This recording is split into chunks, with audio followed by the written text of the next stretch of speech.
Ram Ram everybody, स्वागत है सभी का वेदांत एकेडमी इंदौर और अंकुरन इंस्टीट्यूट में। हम लोग डिस्कस करने वाले हैं सीटेट का थर्ड पेपर, जिसे थर्ड पार्ट का नाम दे रहे हैं, और वो पेपर पूछा गया था 18 नवंबर 2012 को। इसमें मैथ्स के क्वेश्चन अभी हम डिस्कस करेंगे। 30 क्वेश्चन सारे के सारे हम एक के बाद एक डिस्कस करते हैं। पहला क्वेश्चन बोल रहा है, गणित की वर्तमान एनसीईआरटी की जो बुक्स हैं डैश डैश की अनुशंसाओं को ध्यान में रखकर लिखी गई हैं। जो एनसीईआरटी की अपडेट की गई है वो किसके अकॉर्डिंग की गई है?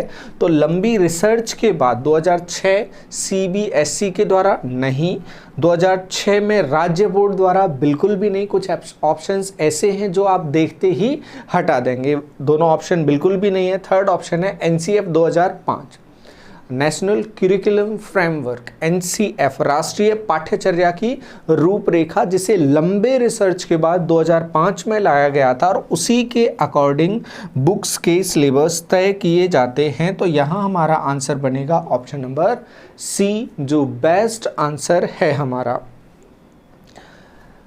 नेक्स्ट क्वेश्चन, एक वर्ग किस प्रकार एक समांतर चतुर्भुज है, स्पष्ट कीजिए। ये क्वेश्चन दिया गया, विद्यार्थियों को उपरोक्त प्रश्न का उत्तर लिखने के लिए कहा गया।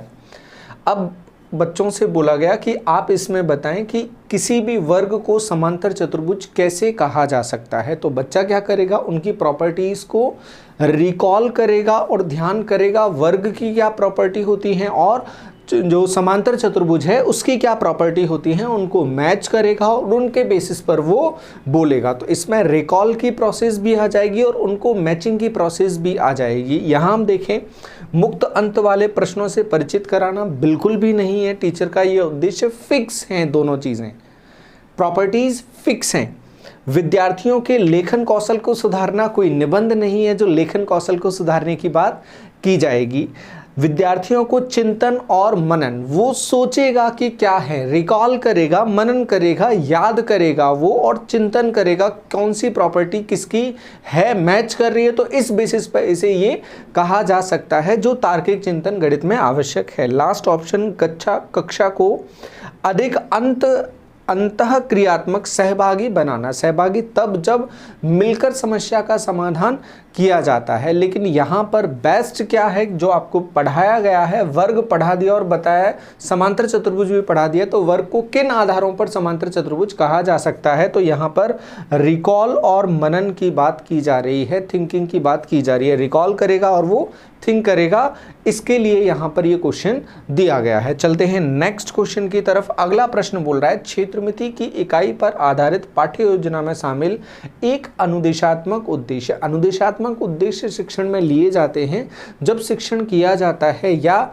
शिक्षण से पहले कुछ उद्देश्य पहले से निर्धारित किए जाते हैं, अनुदेशित किए जाते हैं, निर्देशित किए जाते हैं, वो अनुदेशात्मक उद्देश्य होते हैं। और गणित के शिक्षण में अनुदेशात्मक उद्देश्यों में मुख्य रूप से सबसे पहले किन्हें लिया जाता है, सामान्यीकरण किया जा सके, तार्किकता को बढ़ाया जा सके। ये कुछ सामान्य उद्देश्य होते हैं या निर्देश होते हैं जिनको गणित पढ़ाने में पहले से ही शामिल किया जाता है। अब चले यहाँ क्या बोल रहा है, अनुदेशात्मक उद्देश्य इस प्रकार का था कि शिक्षार्थी गणित के अनुप्रयोग को समझ सकेंगे, गणित का किस तरह से उपयोग किया जाता है इस चीज़ को समझ सकेंगे। और ये डेफिनेटली हमेशा गणित पढ़ाते समय सामान्यीकरण, जो जीवन में व्यक्तिगत जीवन से जोड़ने की बात हमेशा की जाती है कि गणित को जीवन में लेकर आया जाए, ये गणित के उद्देश्यों में रखा गया है। सामान्य उद्देश्यों में तो, अनुदेशात्मक उद्देश्यों में तो जरूर ये शामिल हो जाएगा। उचित है क्योंकि किसी को भी प्राप्त ज्ञान का अनुप्रयोग करने के योग्य होना चाहिए। ठीक है, एक छोटा छोटा बोल रहे हैं कि हाँ ये ठीक है क्योंकि जो ज्ञान प्राप्त किया है वो उपयोग में आना चाहिए। अनुचित है, अनुचित तो नहीं है, ये डेफिनेटली उचित है। तो अनुचित वाला ऑप्शन अपने लिए पूरी तरह से हट जाएगा। उचित है क्योंकि गणित की सभी इकाइयों का उद्देश्य यही है।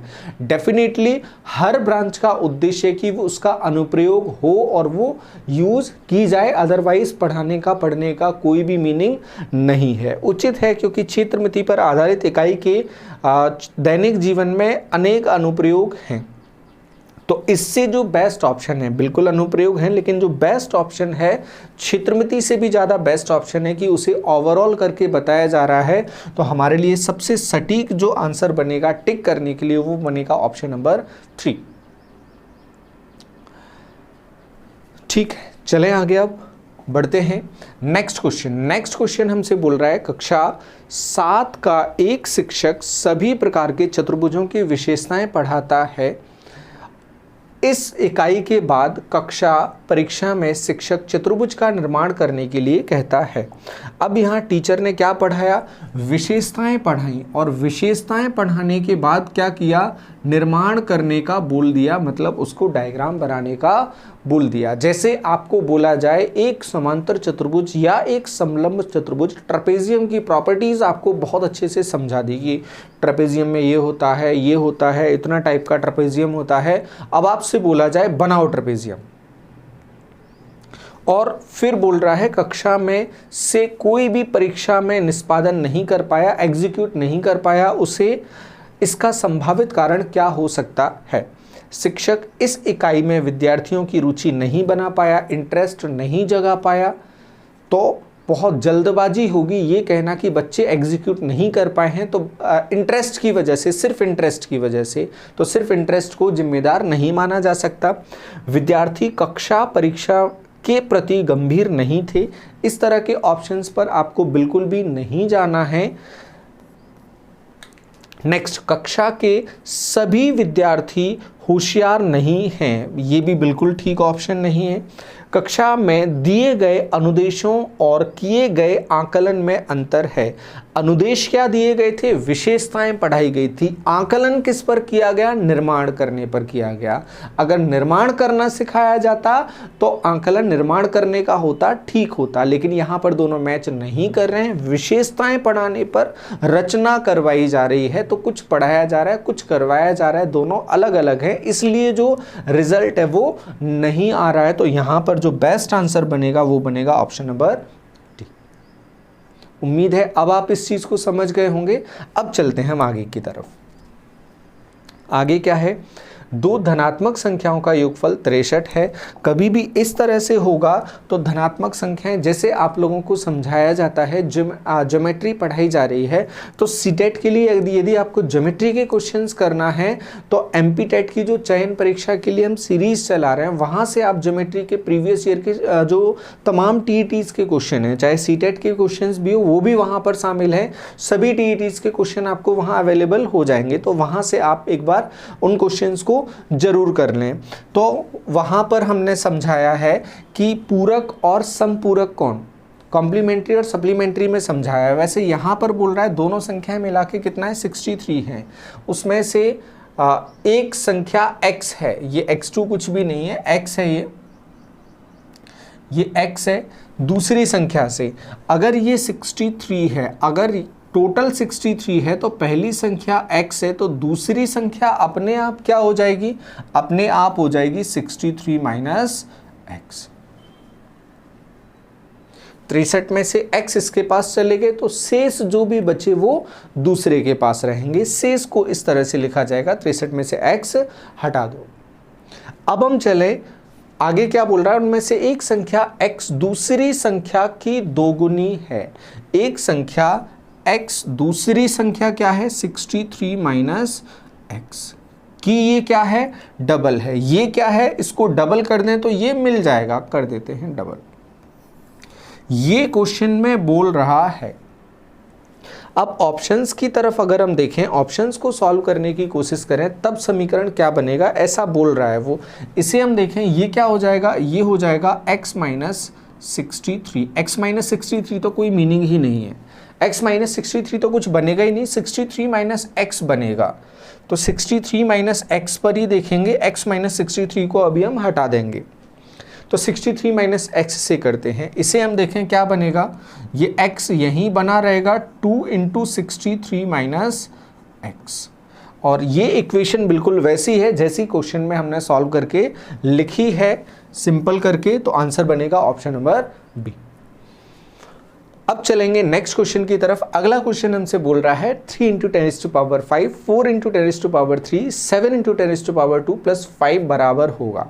अब इसे करने का, ये एक्चुअली में जो क्वेश्चन दिया गया है सिंप्लीफिकेशन का या जोड़ के लिखने का क्वेश्चन नहीं है। ये आपको क्वेश्चन बता रहा है कि आपको इकाई, दहाई, सैकड़ा ये चीज़ें आती हैं या नहीं आती हैं, संख्याएं किस प्रकार से लिखी जाती है पहली, दूसरी, तीसरी कक्षा में। तो वहाँ आपको समझाया जाता है यदि 194 लिखा है, यदि 194 लिखा है, इसका मीनिंग क्या है? 194 किस तरह से बना है? इसे इकाई कहा जाता है, इसे दहाई, इसे सैकड़ा। अगर यहाँ पर 5 भी है, 5194 है, तो ये बनता कैसे? इकाई में 1 का गुणा, दहाई में 10 का, सैकड़ा में 100 और हज़ार में 5 में 1000 का। तो यहाँ 1000 का मतलब क्या होता है? 3 जीरो, और सैकड़ा का मतलब 2 जीरो, 1 × पावर 2, ये प्लस लगता है बीच में, प्लस फिर उसके बाद 9 × ये दहाई पर है मतलब 10 का गुणा 10⁻1, प्लस इकाई पर क्या है? 4, 10⁻0। इस तरह से इसे लिखा जाता है। अब यहाँ पर क्या बोल रहा है? इकाई के स्थान पर क्या है? 5। इकाई के स्थान पर 5 है। देखो इकाई के स्थान पर 5 किस ऑप्शन में दिख रहा है? सिर्फ 2 ऑप्शन में दिख रहा है, इनमें दिख ही नहीं रहा है, तो इनको तो यूं ही काट दिया जाएगा। अब देखना 10 की पावर से, ये सीधे हम आंसर ही लिखने जाते हैं।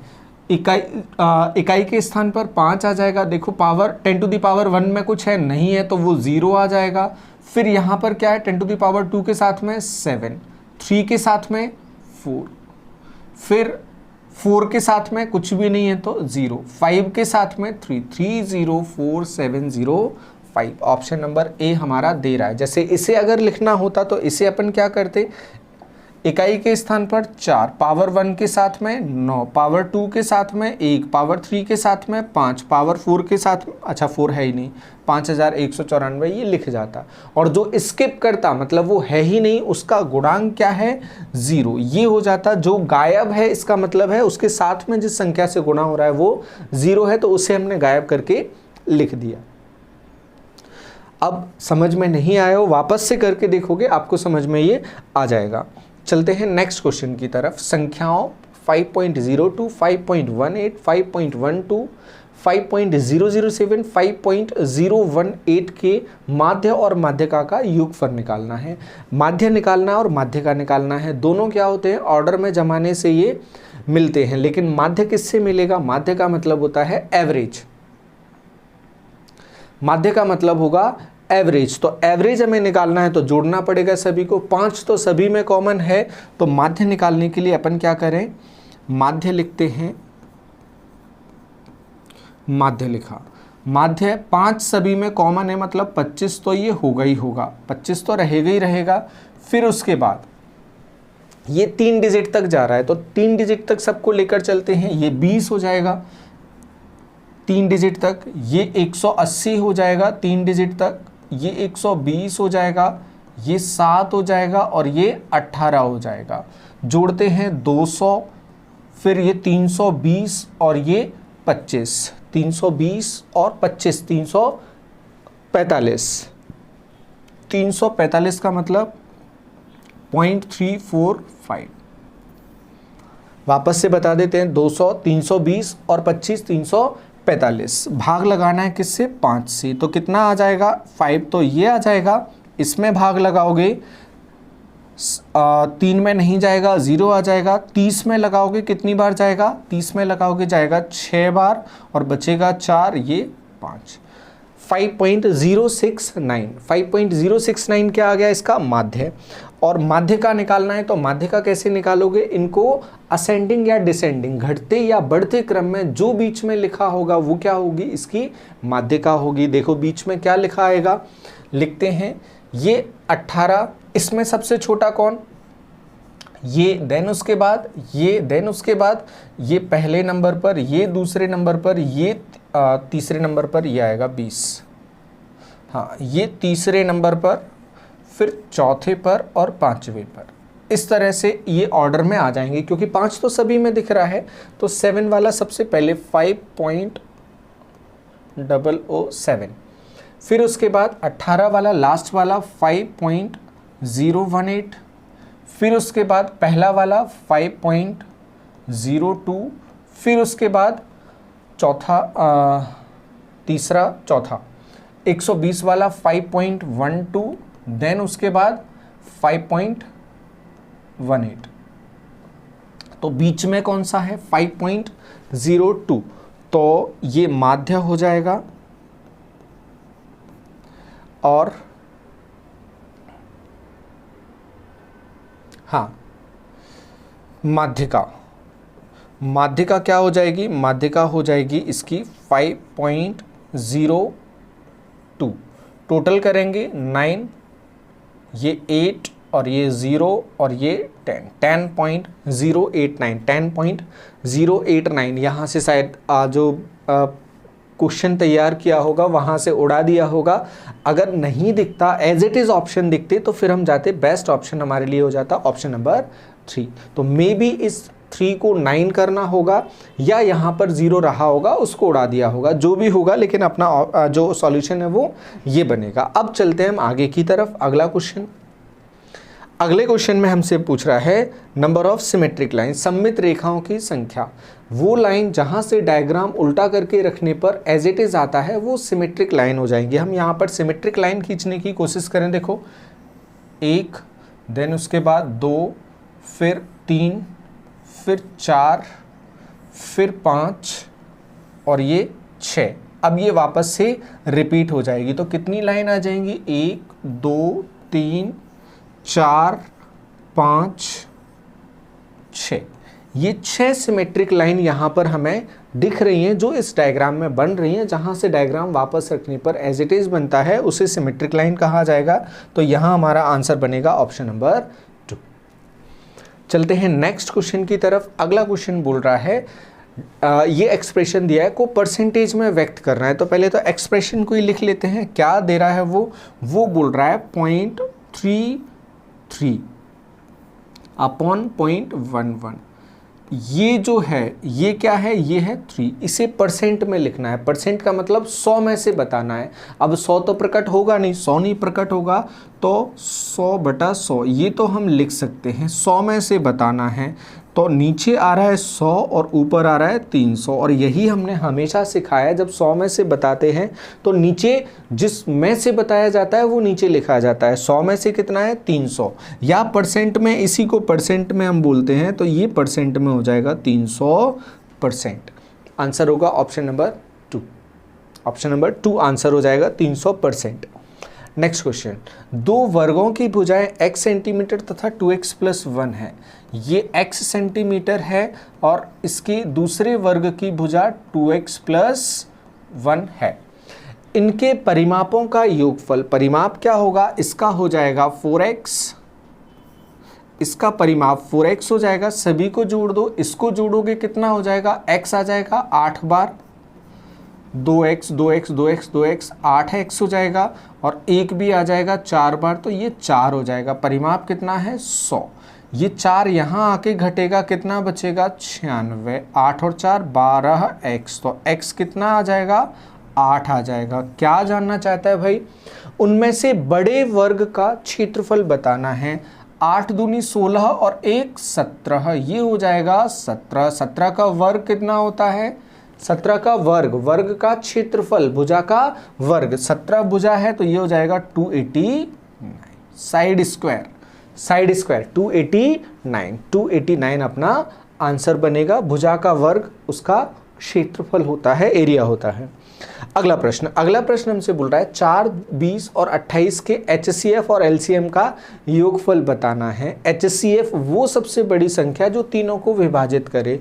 तो तीनों को डिवाइड करने वाला देखो 4 से बड़ा तो हो ही नहीं सकता, तीनों को डिवाइड करे, 4 से करके देखा तीनों को 4 से डिवाइड हो रहे हैं, तो ये HCF क्या हो जाएगा इनका 4। अब LCM की तरफ अगर जाएं तो LCM लिखने का सिंपल तरीका, 4 किस तरह से बनेगा, 4 बनेगा 2 गुणा 2। अब 4 यहाँ लिख लिया, तो 4 से 20 में अगर भाग लगाओगे तो बचेगा क्या 5, तो 5 और लिखना पड़ेगा हमें, तो 5 और डाल दिया, ये हो गया देखो 20। 28 लिखना है। अब 28 में देखें, 28 में 2 से भाग लगाया तो क्या बचेगा, 14 बचेगा। फिर 2 से भाग लगाया, 7 बचा। अब कुछ है नहीं भाग लगाने, तो बचा क्या, 7। तो ये हो गया हमारा एलसीएम।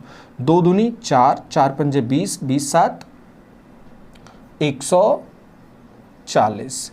ये बना एलसीएम। वो बोल रहा है दोनों का योग 140 और 4 कितना हो जाएगा, 144। ऑप्शन नंबर बी हमारा आंसर बन जाएगा। सिंपल क्वेश्चन है। संख्याओं -20, -3/4, 1/2, 10 में से कौन सी संख्या अपने वर्ग से बड़ी है। वर्ग करके देख लेते हैं। ये -20, -3/4, 1/2 और 10, इसका वर्ग करोगे कितना आ जाएगा, 400 आ जाएगा। इसका वर्ग करोगे कितना आ जाएगा, 9/16। इसका करोगे 1/4 और इसका करोगे ये आ जाएगा 100। ये संख्या अपने वर्ग से, कौन सी संख्या अपने वर्ग से बड़ी है। ये संख्या बड़ी होनी चाहिए, वर्ग छोटा आना चाहिए। देखो अब हम देखने जाएं तो हमने वर्ग किया तो संख्या -20 से कितनी हो गई, 400, 420 बड़ी हो गई है। तो ये तो अपना गलत हो गया, बढ़ रहा है इस तरफ घटना चाहिए, ये बड़ी होना चाहिए, अपने वर्ग से बड़ी हुई है। माइनस से ये प्लस हो रही है, ये भी हटा दो। 10 से 100 हो रही है, ये भी हटा दो। ये आधी है, आधी से वर्ग करने पर क्या बचा, 1/4 बचा। तो पॉइंट से छोटी 0 और 1, आप लोग इसको फैक्ट के तौर पर लिख सकते हो। 0 और 1 के बीच में यदि संख्या का वर्ग कर दिया, बीच में ना तो 0 शामिल है ना 1 शामिल है, दोनों के बीच में यदि किसी भी संख्या का वर्ग कर देंगे तो वो संख्या घट जाएगी, चाहे वो डेसिमल में लिखी हो या फ्रैक्शन के फॉर्म में। यहाँ फ्रैक्शन के रूप में लिखी है, भिन्न के रूप में 0.5। 0.5 का यदि वर्ग करोगे तो ये किस में कन्वर्ट हो जाएगा, ये कन्वर्ट हो जाएगा 0.25 में। तो 0 और 1 के बीच की संख्या का वर्ग उससे छोटा आता है हमेशा। यहां अपना आंसर बनेगा ऑप्शन नंबर 3, मतलब 1/2। चलें अब आगे। अगला क्वेश्चन हमसे बोल रहा है 3/8, 4/5, 31/40, 9/20, 7/10 में से कौन सी भिन्न 1/2 से बड़ी और 3/4 से छोटी है। अब सिंपल करना आपको कई सारे वीडियोस में सिखाया है, आप जाके टीईटीज की प्रैक्टिस भी पड़ी हुई है, सारे मिक्स करके प्रैक्टिस पड़ी हुई है। तो मिक्स करके प्रैक्टिस आपको अगर देखना है तो आप जाके देख सकते हो। जो एमपी टेट के लिए सीरीज चलाई थी, पूरे 20 सेट, उसमें 30-30 क्वेश्चन के हमने लिए हैं मैथ्स के। तो वहाँ पर जाके भी आप लोग प्रैक्टिस कर सकते हो, आप लोग चाहो तो वहाँ पर आपको समझाया है हमने कि जब इन्हें सिंपल करना हो तो जो फ्रैक्शन में नीचे लिखा है यही तो समस्या है। इसको हम समस्या को हल करने के लिए क्या करें, इसका एलसीएम ले लें। और एलसीएम हमें क्या दिख रहा है, क्या आ रहा है, 40 हमें दिख रहा है। 40 सभी संख्याओं से कट जाता है, तो 40 से सभी में गुणा कर दें। 8 से यहाँ 40 जो लिखा है गुणा किया अपन ने 40 से, नीचे सभी संख्याएं हट जाएंगी, हमारे लिए काम इजी हो जाएगा। तो करते हैं, इसमें 40 से गुणा किया, 8 से 40 5 बार कटेगा, 5 दिया 15, ये लिखने में आएगा। देखो क्या बनेगा, ये लिखकर पहला बनेगा 15, दूसरा 5 से भाग लगाओगे 40 में, 8 बार जाएगा, 8 चौक 32, सभी में गुणा किया है, ध्यान रखेंगे। 31/40, 40 से 40 कट जाएगा, ये 31 आ जाएगा। दूसरा 20 से काटोगे, 20 दूनी 40, 9 दूनी 18, 40 को काटा 20 से, 2 बार कटा, 9 दूनी 18, 10 से काटा 40 को 4 बार कटेगा, 7 चौक 28, ये आया। अब वो क्या बोल रहा है, कौन सी भिन्न 1/2 से बड़ी 3/4 से छोटी। तो 1/2 में भी 40 से गुणा करना पड़ेगा, क्वेश्चन में पूरे में करना पड़ेगा। तो 1/2 में करेंगे, कितना कटेगा, ये कितनी बार कटेगा, 20 बार कटेगा। तो 20 से बड़ी और 40 से 3/4, 40 से गुणा करोगे, 4 से 40 10 बार कटेगा और ये आ जाएगा 30। वो बोल रहा है 20 से बड़ी और 30 से छोटी। ये क्वेश्चन हो गया हमारा इजी। अब तो आपको सब आता है, ये भी रेंज में नहीं, ये रेंज में नहीं, ये रेंज में नहीं, ये रेंज में नहीं, ये आ गई रेंज में 20 और 30 के। 20 और 30 के लास्ट वाली 7/10, मतलब ऑप्शन नंबर बी हमारा आंसर बन जाएगा 7/10। उम्मीद है ये भी समझ में आ गया आपको। चलते हैं अब आगे की तरफ। ए ए क्यूब अगर 8 है तो ए कितना हो जाएगा? अब उम्मीद है आप इसे समझ पाएंगे। ए क्यूब अगर 8 है तो ए कितना आ जाएगा? इससे ए हमें मिल जाएगा 2। फिर उसके बाद हाँ, ये 27, 8 यहाँ आके घटेगा, 27 में से 8 घटाओगे तो b बराबर क्या बचेगा? सीधे सीधे ये हो जाएगा 27 और 8 और b, 8 यहाँ जाके घट जाएगा तो b बराबर आ जाएगा 19। c कैसे दे रहा है हमें? 4q मतलब 64, 7 और 1 8 प्लस c, ये 8 यहाँ जाके घटेगा तो c बराबर आ जाएगा 56। वो बोल रहा है तीनों को जोड़ दो, जोड़ देते हैं 20 और ये 56, 76 और 1 77, 77, a plus b plus c, 77 option number A, ये आंसर बन जाएगा। सिंपल क्वेश्चन था तो ज़्यादा रुकते भी नहीं हम।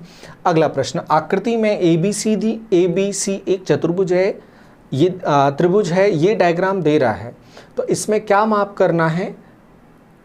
क्या एंगल A से B और B से D, ये अपन को फाइंड आउट करना है, ये फाइंड आउट करना है x। ठीक है, करते हैं, कोशिश करते हैं, स्टार्ट।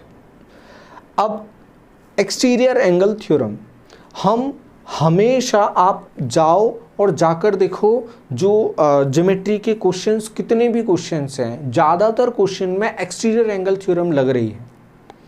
जो सीटेट वगैरह में पूछे गए या टीईटी एग्जाम में पूछे जाते हैं, एक्सटीरियर एंगल थ्योरम। बाह्य कोण प्रमेय बोलती है किसी भी इंटीरियर एंगल का किसी भी एक्सटीरियर एंगल की वैल्यू, किसी भी बाह्य कोण का मान अपोजिट इंटीरियर एंगल के सम के इक्वल होता है, दूरस्थ अंतःकोणों के योग के बराबर होता है। यहाँ दूर के एंगल कौन से? ए बी डी ट्रायंगल अगर लें तो ये 62 और ये x, दोनों मिला के कितना हो जाएगा? 119 हो जाएगा। तो इसको हम यहाँ पर बाहर ले आते हैं, 62 plus x is equal to 119, 119।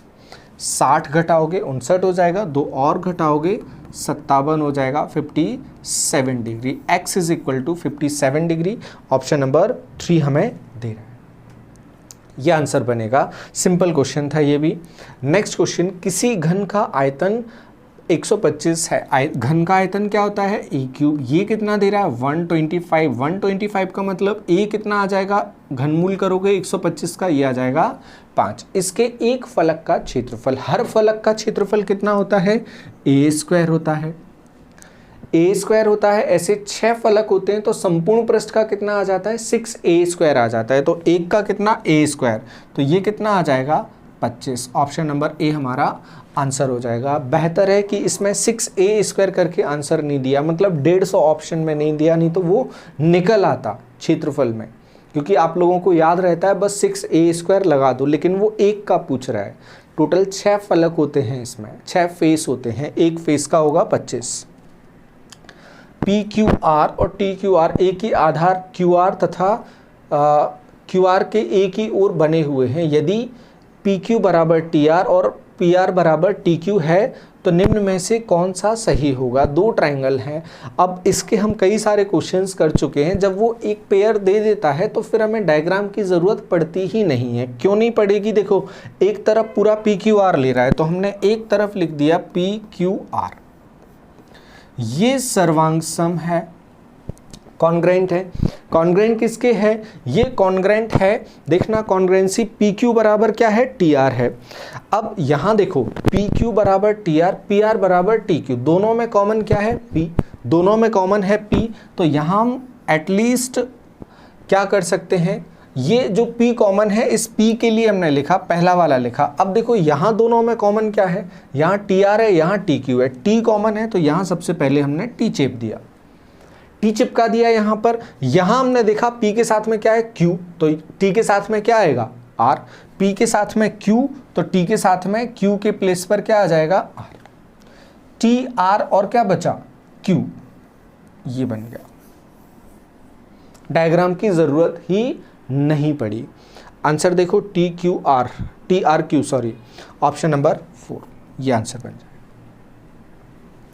चलते हैं आगे की तरफ। 2010 में किसी नगर की जनसंख्या 30.3 मिलियन है। यह जनसंख्या निम्न के बराबर है। वो बस ये जानना चाहता है कि आपको पता है मिलियन क्या होता है, तो मिलियन होता है 10 लाख। 1 मिलियन बराबर होता है 10 लाख। अब कैसे लिखा जाएगा? 30.3 इकाई, दहाई, सैकड़ा, हजार, 10,000, लाख, 10 लाख। ये हो गया हमारा 1 मिलियन। इकाई, दहाई, सैकड़ा, हजार, 10,000, लाख, 10 लाख। हटाते हैं जीरोज वगैरह, इसके पॉइंट हटा दिया, इसका एक पॉइंट हटा दिया, एक जीरो उड़ा दिया। कितने जीरो और बचे? 3 और 2 5, 303 और 5 जीरो और आ जाएंगे। देख लो 5 जीरो के साथ में कोई ऑप्शन हो। 3 और 2 5, ऑप्शन नंबर सी, ये आंसर बन जाएगा। चलते हैं आगे। सिंपल क्वेश्चन है। 1 मिलियन बराबर 10 लाख होता है। बस ये ध्यान रखना है, दो संख्याओं का योगफल 32 है। उनमें से यदि एक संख्या -36 है तो दूसरी संख्या होगी। ठीक है, लिख लेते हैं। दो संख्याओं का योग यदि 36 है, x + y बराबर 32 है और उनमें से एक आ गई -36, तो दूसरी हमें निकालना है। जल्दबाजी नहीं करना, हवा में सॉल्व नहीं करना है। -32 इस तरफ जाएगा, प्लस हो जाएगा 32 और 36 क्या हो जाएगा? ये y आ जाएगा। y = आ जाएगा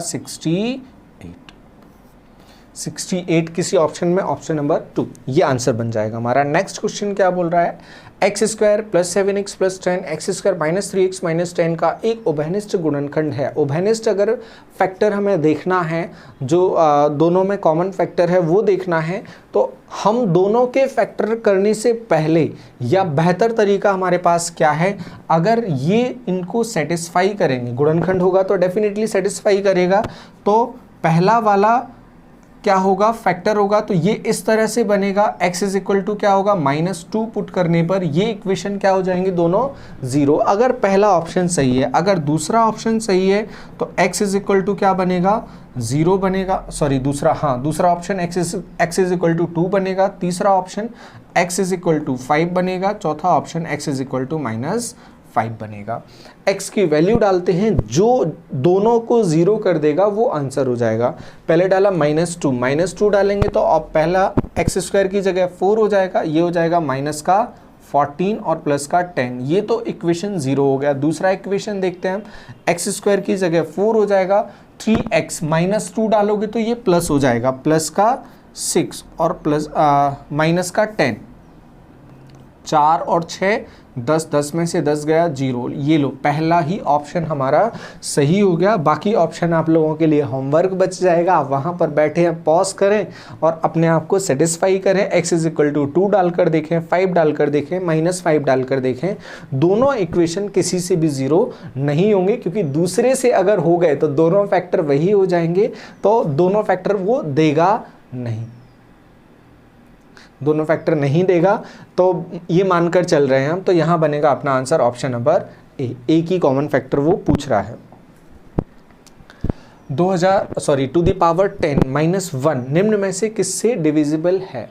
4 से इसमें भाग लगाने जाएंगे, 4 से इसमें भाग तो जाएगा लेकिन शेषफल बचेगा। शेषफल क्या बचेगा ये आपको समझा देते हैं, आपके लिए मज़ेदार हो जाएगा। 2 क्या है? 2 से डिविजिबल तो ये होगा नहीं, तो पावर का यूज़ करते हैं। 1 कितना होता है? 2, और 2 कितना होता है? 4। मतलब 2 के फॉर्म में यदि ये चला जाता है तो काम इजी हो जाएगा। 2 के फॉर्म में हम लेके जाते हैं, 10 को कैसे लिखेंगे? 2 × 5 और ये -1, और ये क्या होता है? ये होता है 4, और ऊपर बचा पावर 5 - 1 डिवाइडेड बाय 4। 4 से ये तो पूरा कट जाएगा, लेकिन बचेगा क्या? -1 बचेगा, और माइनस में शेषफल लिखते नहीं है। बोलने के लिए क्या आता है? जो शेषफल माइनस में आ रहा है, जिससे भाग लगा रहे हैं, उसमें से उतना घटा दो। 4 से कितना कम है? 1 कम है, तो 4 से 1 कम है, क्या आ जाएगा? 3, ये बनेगा 4 से। 10 से भाग जाएगा नहीं, 2 से लगाओगे तो ये वाला हिस्सा तो कट जाएगा, बिल्कुल वैसे ही ये हिस्सा कट जाएगा, -1 बचेगा। -1 बचेगा तो 2 से 1 कम, मतलब 1 आंसर बनेगा। शेषफल पूरी तरह भाग जाना है। 3 से हम लगाएंगे 10 -1, अब 3 से भाग लगाया, टू दी पावर 3 में लगाया, क्या बचेगा -1, और पावर कितनी है 10, पावर 10 है और 3 से भाग लगाया है। अब देखो पावर 10 है तो ये क्या हो जाएगा +1, और पहले से क्या है -1, शेष क्या बचा 0, और शेष 0 का मतलब है पूरी तरह से भाग जा रहा है, तो यहाँ आंसर बनेगा ऑप्शन नंबर 3। आप लोग करके देख लेना, टू दी पावर 10 आपकी रेंज में है, 2 का 10 बार गुणा करके 1 घटाना, 3 से भाग लगाना और आप संतुष्ट हो जाओगे। अगला क्वेश्चन, मुक्त अंत वाले प्रश्न की पहचान कीजिए। मुक्त अंत वाले प्रश्न का मतलब होता है कि आप अथाह आंसर, जितने आंसर चाहो उतने आंसर बोल सको, वही होता है मुक्त अंत वाले प्रश्न। तो चाहे जितने आंसर यदि हमें बोलना है तो देखें हम कौन से ऑप्शंस बनेंगे। परीक्षित विमाओं 5, 2 और 5 सेंटीमीटर का एक घनाभ बनता है। एक घन को बनाने के लिए ऐसे कितने घनाभों की आवश्यकता होगी।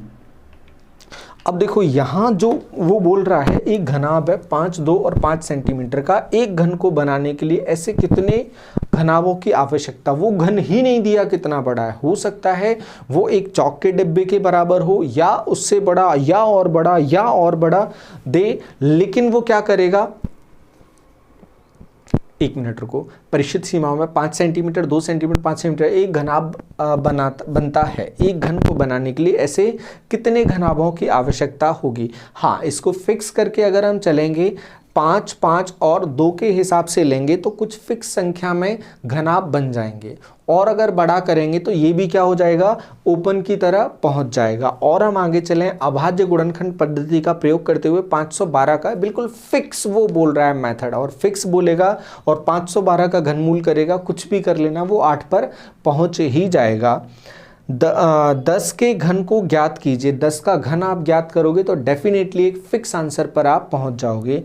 कोई 5 संख्याएं लिखिए जिनका घन 64 से अधिक हो। यदि बच्चों को 5 संख्याएं लिखने का बोला और 64 से ज़्यादा घन का बोला तो जिसकी जितनी रेंज होगी उसके हिसाब से सभी के अलग अलग आंसर आने वाले हैं। 64 4 का घन होता है, 4 से बड़ी जितनी घन संख्याएं, पूर्ण घन संख्याएं, वो यहाँ पर हम लिख सकते हैं। ये एक बेहतर ओपन एंडेड क्वेश्चन हो जाता है। इन दोनों में यदि हमें टिक करना होगा तो ऑप्शन नंबर 4 हम टिक करेंगे, जो क्लियरली ओपन एंडेड क्वेश्चन है, जहां कोई बाउंडेशन, कुछ भी कंडीशन नहीं है। 1 और 4 में। अगला प्रश्न हम देखें, आपको डाउट लगे आप कमेंट बॉक्स में डालना और उसका सेटिस्फैक्टरी आंसर हम जरूर देंगे। निम्नलिखित प्रश्न को पढ़िए, हल कीजिए। x + 1/2x + 3 = 3/8। यदि ये प्रश्न दिया है तो जैसे ही आपको ये प्रश्न दिखा, आप लोगों के दिमाग में सॉल्यूशन दौड़ेगा। सॉल्यूशन में आप क्या सोचोगे, इसको मैं क्रॉस कर दूंगा, फिर पक्षांतरण कर दूंगा। तो आप जो अलग अलग प्रोसेसेस हैं, अलग अलग जो चीज़ें हैं, उनको क्या कर रहे हो, ब्रेक करके देख रहे हो, और उससे आप अपना सॉल्यूशन निकालोगे, समाधान निकालोगे। जब ये प्रोसेस दिमाग में चलती है तो इस प्रोसेस के सॉल्यूशन को क्या कहा जाता है, इसे कहा जाता है विश्लेषण करना, समस्या को ब्रेक करके देखना। या x + 1 हिस्सा कितना है 3 और 2x + 3 हिस्सा कितना है 8। इस तरह से इसको देखा जा सकता है, रेशियो के फॉर्म में भी देखा जा सकता है। अब देखते हैं ब्लूम टैक्सोनॉमी, जिसमें संज्ञानात्मक जो कौशल दिया है उसमें 5 जो स्टेप्स हैं वो दिए गए हैं, जिसमें सबसे पहला होता है ज्ञान का बोध, दूसरा होता है ज्ञान, और तीसरा होता है अनुप्रयोग, चौथा होता है विश्लेषण, और फिर उसके बाद आता है संश्लेषण, और फिर पहुंचते हैं मूल्यांकन की तरफ। अब यहाँ हम देखें ज्ञान का बोध नहीं, ज्ञान नहीं दिया जा रहा है। ज्ञान होना मतलब उसको समझ में आना वैसी बात नहीं है। यहाँ पर क्या किया जा रहा है, इस प्रश्न में विश्लेषण करने को कहा जा रहा है, बच्चे को समस्या को ब्रेक करके समझने को कहा जा रहा है।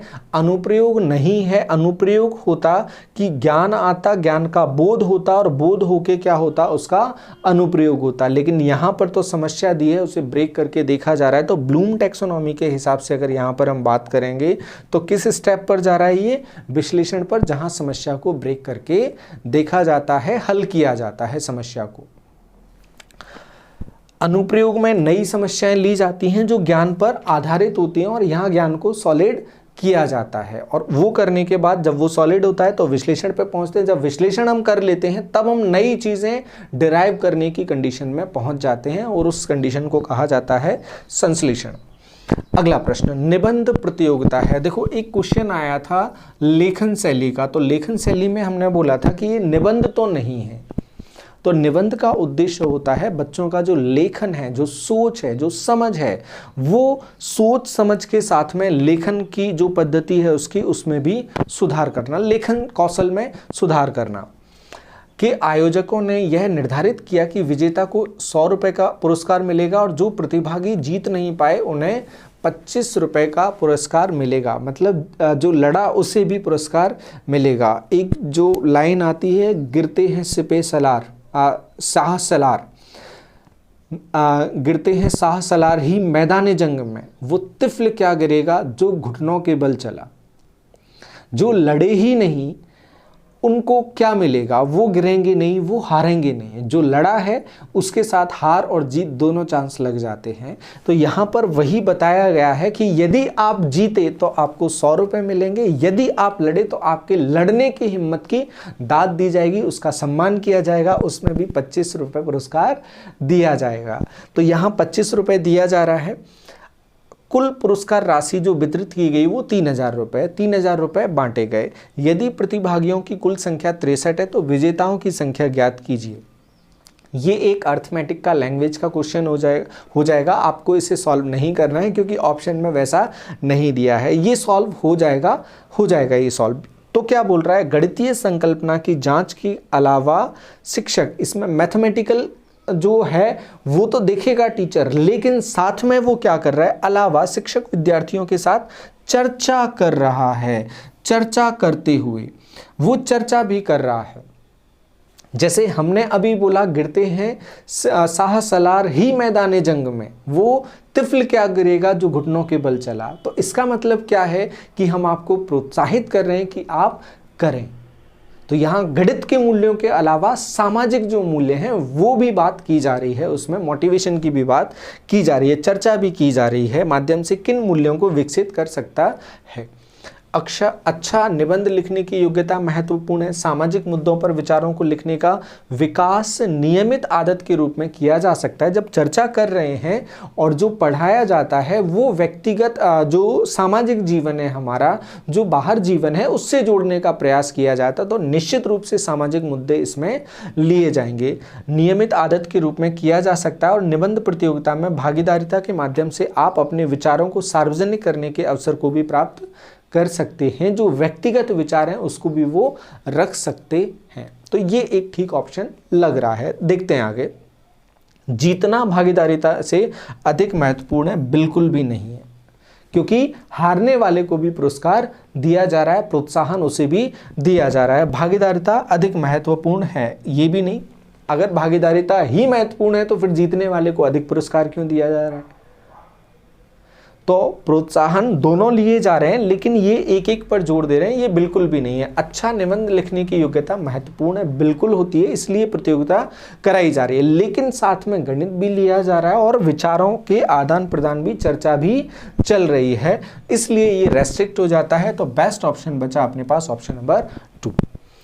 अगला प्रश्न है, एक शिक्षक नीचे दिए गए संकल्पना मानचित्र को पूरा करने के लिए ये उसने डायग्राम बना दिया। विशेषताएं, त्रिभुज लिया, त्रिभुज की विशेषताएं बताई, सभी कोणों का योगफल समझा दिया, दो भुजाओं का योग तीसरी से बड़ा होता है, दो भुजाओं का अंतर तीसरी से छोटा, ये तमाम चीजें, विशेषताएं समझा दी, भुजाओं के आधार पर त्रिभुज समझा दिए, कोणों के आधार पर त्रिभुज समझा दिए। अब आप कहीं बस में ट्रैवल कर रहे हैं तो इसका रिवीजन अगर करना होगा, रिकॉल अगर करना होगा, तो आप लोगों को बहुत अच्छे से समझाया है हमने। अब ऑप्शंस में चलते हैं, फिर और वापस से समझाते। कक्षा में इस गतिविधि के माध्यम से शिक्षक संकल्पना मानचित्र का प्रयोग करता है। एक कल्पनात्मक मानचित्र ये बना दिया। ये एक्चुअली में किसी खास रिप्रेजेंटेशन के लिए ये नहीं है कि इसको इसी तरह से बनाया जाएगा। आप चाहे इसे ब्रेक कर सकते हैं, लेकिन संकल्पना के तौर पर रखने के लिए कि हमें इस तौर पर ये याद रहें चीज़ें, ऐसा हम दिमाग में बिठा लें। रूपात्मक आकलन करने और यह अंतर्दृष्टि प्राप्त करने के लिए कि विद्यार्थी ने कितना सीखा है। विद्यार्थी ने कितना सीखा है, इसके लिए जो आकलन किया जाता है वो सबसे लास्ट में योगात्मक आकलन किया जाता है। जो रूपात्मक आकलन होगा वो शिक्षण और अधिगम दोनों के लिए क्लास में किया जाता है। ये ऑप्शन पूरी तरह से क्या है, गलत। शिक्षार्थियों की स्थानिक योग्यता, स्थानिक योग्यता क्या होती है ये समझना आप ध्यान से। स्थानिक योग्यता होती है, एबिलिटी होती है चीजों को देखकर इमेज करना, इमेजिनेशंस बनाना। ये यहां पर वो वहां पर, इस तरह से ये व्यवस्थित कर दिया, इस लाइन को वहां खींचेंगे तो परपेंडिकुलर होगी, बाइसेक्ट करेगी, कोणार्धक बनेगा। ये चीजें दिमाग में घूमना, जो इमेजेस हैं वो दिमाग में बनना, वो होती है उसकी स्थानिक योग्यता। और गणित में ये बड़ी महत्वपूर्ण होती है क्योंकि गणित का जो चिंतन है वो अमूर्त है, जो रूप है वो अमूर्त है, चिंतन तार्किक है। तो अमूर्त चिंतन के लिए स्थानिक योग्यता अति महत्वपूर्ण हो जाती है। और ये भी संकल्पना क्या है, ये संकल्पना भी अमूर्त में जाके उसको पूरे दिमाग में छप जाएगी, बैठ जाएगी और इसी के आधार पर वो पूरा एक्सप्लेनेशन दे सकता है। तो फिलहाल के लिए हमारा आंसर ये ठीक लग रहा है। आगे ऑप्शंस पर चलते हैं। संवर्धित करने के लिए ताकि वे इकाई को संपूर्णता में देख सकें। ठीक है, सभी को किस में देख सकें, इसी यूनिट में देख सकें जो पढ़ाया पूरा। प्रत्येक विद्यार्थी के ध्यान को खींचने के लिए नहीं, वो कोई मदारी नहीं है, शिक्षक हैं। विभिन्न प्रकार की अधिगम सामग्री उपलब्ध कराने के लिए, इसमें नई अधिगम सामग्री उपलब्ध नहीं कराई है, बोर्ड का ही यूज करके यूज किया है और ये खास आंसर नहीं हो सकता। तो जो बेस्ट ऑप्शन अपने पास है वो है बेस्ट ऑप्शन, स्थानिक योग्यता संवर्धित करने के लिए ताकि इकाई को संपूर्णता में समाया जा सके, देख सके हम। नेक्स्ट क्वेश्चन हमसे बोल रहा है किसी आयत का क्षेत्रफल a सेंटीमीटर स्क्वायर है। आयत का क्षेत्रफल, ये एक आयत है, इसका क्षेत्रफल वो बोल रहा है a सेंटीमीटर स्क्वायर। क्षेत्रफल कैसे बनता है, लंबाई गुणा चौड़ाई। लंबाई कितना ले रहा है वो l ले रहा है और चौड़ाई कितना ले लें हम, चौड़ाई हम x ले लेते हैं और x into l is equal to क्या बोल रहा है, a है, ऐसा वो बोल रहा है। इसका परिमाप क्या होगा, तो परिमाप अपन लिखें, परिमाप हम लिखेंगे। परिमाप क्या होगा, यहां भी x होगा, यहां भी l होगा, तो 2x plus 2l, 2x plus 2l। इसका परिमाप पूछ रहा है क्या बनेगा, 2x प्लस 2l, ये आ गया, ये इसका परिमाप आ गया। लेकिन परिमाप जब हमने निकाला तो वो l तो ठीक है, 2l तो दे रहा है, लेकिन बाकी बच्चे को किसमें वो दे रहा है, a के फॉर्म में दे रहा है, मतलब x वो नहीं ले रहा। और x तो अपन ने एज्यूम किया है, तो x हटा देते हैं, x को क्या कर देते हैं, l नीचे लेकर आ जाते हैं, x इज इक्वल टू क्या हो जाएगा, a बाय l। तो p इज इक्वल टू क्या हो जाएगा, 2l तो एज इट इज रहेगा, x की जगह क्या डाल देंगे, a upon l, 2a by l। देखो कहीं पर दे रहा है 2a by l, option number B, 2l plus 2a by l, option number B हमारा आंसर बनेगा। सिंपल क्वेश्चन है ये भी। अगले प्रश्न की तरफ चलें। यदि किसी वृत्त की परिधि 3 सेंटीमीटर है, ये वृत्त है, इसकी परिधि होती है 2 पाई r और इसको बोल रहा है वो ये 3 सेंटीमीटर है, तो इसका क्षेत्रफल क्या बनेगा, r बराबर क्या हो जाएगा, 3 अपॉन 2 पाई। क्षेत्रफल क्या होता है, pi r square. Pi as it is लिखा रहने दो, r स्क्वायर यहां लिख दो गुणा में। अब r स्क्वायर की जगह क्या लिखेंगे, 3 का वर्ग 9 और नीचे 2 का वर्ग 4 और पाई का वर्ग कितना, पाई स्क्वायर। 2 बार पाई है नीचे और 1 बार ऊपर, हटा दिया, 9/4। अब वो पाई के फॉर्म में, हाँ पाई के फॉर्म में ही आंसर दे रहा है, 9/4 पाई, ये अपना आंसर बन जाएगा। अगर पाई की वैल्यू पुट करता तो अपन भी पुट कर देते 9/4 पाई। देखो ऑप्शन नंबर सी। तो थोड़ा सा पेशेंस रख के, डरना नहीं है क्वेश्चन से। देखो क्वेश्चन में कुछ भी नहीं था, बस करना था, तो इसी तरह से आप लोगों को भी करना है और आंसर्स आप लोगों के आते जाएंगे। एक कार 1 किलोमीटर की दूरी 30 किलोमीटर प्रति घंटा की चाल से और उसके बाद अगले किलोमीटर की दूरी, मतलब 1 किलोमीटर की दूरी 40 किलोमीटर प्रति घंटा की चाल से चलती है, तो 2 किलोमीटर के लिए कार की औसत चाल कितनी है। एवरेज स्पीड का ये बड़ा फेमस सा क्वेश्चन है। पहली आधी दूरी यदि x किलोमीटर प्रति घंटे के हिसाब से, दूसरी आधी दूरी y किलोमीटर प्रति घंटे के हिसाब से अगर वो तय कर रहा है, तो उसकी जो एवरेज स्पीड होती है वो होती है s एवरेज। आप लोग लिख लेना, डिराइव करके हम थ्योरी जो पढ़ाएंगे उसमें समझा देंगे, पूरा डिराइव करके यहाँ नहीं। ये होगा 2xy upon x plus y, 2xy upon x plus y. जाने का स्पीड x कितना 30, वापस का 40 और 30 और 40 70, 70 ही लिख देते हैं सीधे 70। 4 दूनी 8, 8 तिये 24, 240/7। देखो दे रहा है आंसर, नहीं वो फ्रैक्शन में दे रहा है, काट देते हैं। 7 तिये 21, 21 तक काटा, बचा 3, 30 हो जाएगा, 7 चौक 28, बचेगा 2 और नीचे 7, 34 2/7। Option number 4 answer. Next question, अगला क्वेश्चन, गणित के विद्यार्थियों के पोर्टफोलियो में डैश डैश डैश हो सकते हैं। पोर्टफोलियो बच्चों का होता है एक संगठित, बोल सकते हैं कि वो बैग मान सकते हैं, जिसमें क्या क्या हो सकता है, जिसमें बच्चे के जो कार्ड्स वगैरह हैं, जो प्रोजेक्ट्स वगैरह हैं और जो असाइनमेंट्स वगैरह हैं, ये सारी चीज़ें जहाँ पर वो रखता है उसे कहा जाता है बच्चे का पोर्टफोलियो। और यहाँ पर सीधे सीधे डेफिनेशन नहीं पूछ ली गई है पोर्टफोलियो क्या होता है, तो आपको समझ में होना चाहिए कि बच्चों का पोर्टफोलियो, मैथ्स में पोर्टफोलियो का मतलब होता है, देखें हाँ रिकॉर्ड, ठीक है, रिकॉर्ड से ज़्यादा प्रयोगशाला की गतिविधियों के रिकॉर्ड हो जाएंगे, गणितीय मॉडल पर राइट अप हो जाएगा, पोस्टर्स हो जाएंगे, कार्ड्स हो जाएंगे, असाइनमेंट हो जाएंगे। ये सारी चीज़ें जहाँ रखी जाती हैं उन्हें क्या कहा जाता है, पोर्टफोलियो कहा जाता है। इकाई परीक्षाओं के रिकॉर्ड, नई रूपात्मक योगात्मक आकलन के दौरान आयोजित किए गए रिकॉर्ड्स, ये मार्कशीट वगैरह, ये सब नहीं होगा। पोर्टफोलियो में वो रिकॉर्ड रखे जाते हैं, कार्यपत्रक, प्रयोगशाला की गतिविधि के रिकॉर्ड, असाइनमेंट्स वगैरह, उन सभी को कहा जाता है पोर्टफोलियो। बेस्ट ऑप्शन है, डेफिनेशन ही है, और बेस्ट क्या होगा इसमें, तो डेफिनेशन ही रहेगी। ऑप्शन नंबर ए हमारा आंसर है। चलेंगे नेक्स्ट पर, लास्ट क्वेश्चन। यह देखा गया कि इस प्रकार की समस्या यह दर्शाए कि कोई दो विषम संख्याओं का योगफल सम संख्या होती है के उत्तर के रूप में अधिकतर विद्यार्थी एक उदाहरण उद्धृत करते हैं। अब बच्चे एग्जाम्पल देकर आपको सिखा रहे हैं, वो सिंथेसिस की कंडीशन में पहुंच गए हैं, एनालिसिस के बाद सिंथेसिस करने की कंडीशन में, क्योंकि वो निष्कर्ष की तरफ पहुंच रहे हैं। वो उदाहरण देकर आपको समझा रहे हैं, उदाहरण देकर समझा रहे हैं, मतलब उनकी प्रोसेस लर्निंग की हो गई है। विद्यार्थियों को यह समझ में नहीं आया कि गणित में कोई का प्रयोग सामान्यीकरण की ओर संकेत करने के लिए किया जाता है और इसकी सही उत्तर नहीं दिया जाता। वो सामान्यीकरण कर रहे हैं उदाहरण देकर, वो किसी के लिए भी बोल रहे हैं, मतलब उनने सामान्यीकरण किया है और यहाँ वो मना कर रहा है, वैसा नहीं होगा। विद्यार्थियों ने प्याजे द्वारा प्रस्तावित औपचारिक संक्रियात्मक अवस्था प्राप्त कर ली है।